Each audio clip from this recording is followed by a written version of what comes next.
Today, we're diving into the story of a major figure from the American Revolution you've probably never heard of, but whose story is, well, it's absolutely critical to understanding the whole conflict. Major General John Sullivan.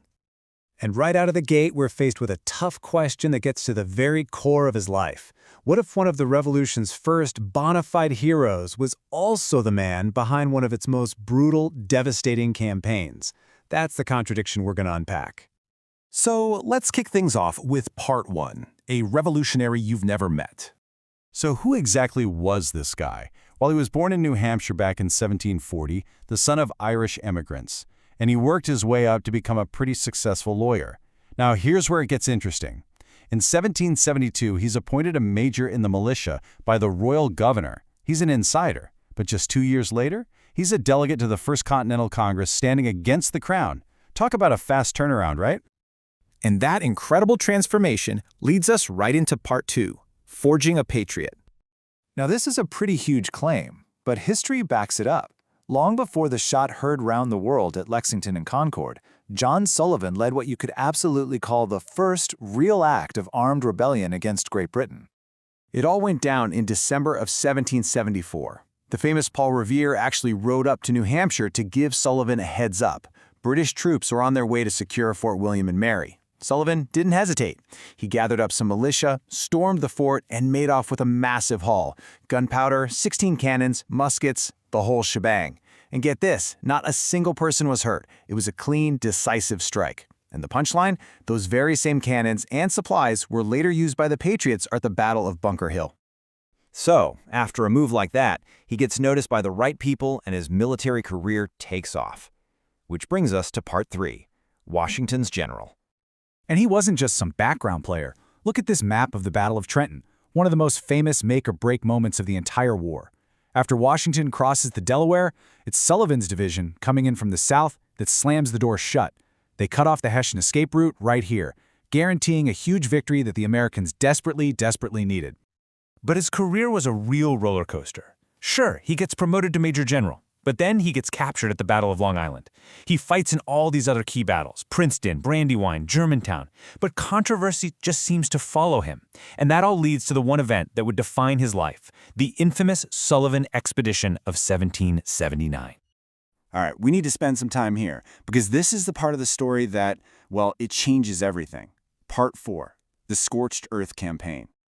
You have to understand the context here. The American frontier was getting hammered by raids from Iroquois nations who were allied with the British. So in response, the Continental Congress did something pretty extraordinary. They set aside over $900,000 for a counterattack. Let that sink in. That was almost 85% of their entire budget for the year. This wasn't some minor operation. This was a massive invasion. And the orders that came down to Sullivan from George Washington himself, they were chillingly clear. He wrote, "The immediate objects are the total destruction and devastation of their settlements, that the country may not be merely overrun but destroyed." Wow, there is zero ambiguity there. The goal was to completely and totally annihilate the Iroquois homeland. And what did those orders lead to? Well, here's a number for you, 40. Sullivan's army marched through Iroquois lands and systematically burned more than 40 entire villages to the ground. And that level of destruction, of course, created a massive humanitarian crisis. We're talking about an estimated 5,000 people, men, women, and children, driven from their homes, forced to become refugees, fleeing to the British at Fort Niagara with nothing, right as a brutal winter was setting in. And if you want to know just how bad it got, you can find it in the words of Sullivan's own officers. I'll warn you, this is graphic, but it's important. After one battle, a Lieutenant William Barton wrote in his journal about skinning 2 dead Iroquois warriors from the waist down to make leggings for himself and his major. This tells you we are way beyond the normal rules of war here. This was something else entirely. So how do you come back from something like that? How did Sullivan and the country deal with what he'd done? That brings us to our final section, a complicated legacy. First off, from a purely military perspective, did it even work? The answer is, not really. You could call it a well-executed failure. The goal was to neutralize the frontier threat, but they failed to capture the main British base at Fort Niagara. They didn't take prisoners like Washington had hoped, and the worst part, the raids didn't stop. In fact, retaliatory Iroquois attacks actually increased for the next few years. Now you'd think this campaign might have been a career ender for Sullivan, right? Not even close. It's actually kind of shocking. After the war, he becomes New Hampshire's Attorney General, gets elected governor 3 times, he even presides over the state convention that ratifies the U.S. Constitution, and then he's appointed a federal judge by Washington. In the eyes of the new nation, what he did wasn't just acceptable, it was rewarded. But today, the conversation is completely different. Historians are still debating this, and they don't mince words.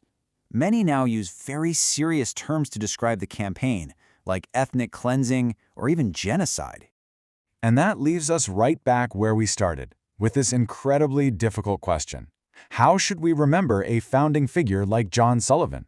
His actions just don't fit into our neat little boxes of hero or villain. And maybe that's the point. It forces us to grapple with the messy, uncomfortable, and often brutal truth of how this country was actually built.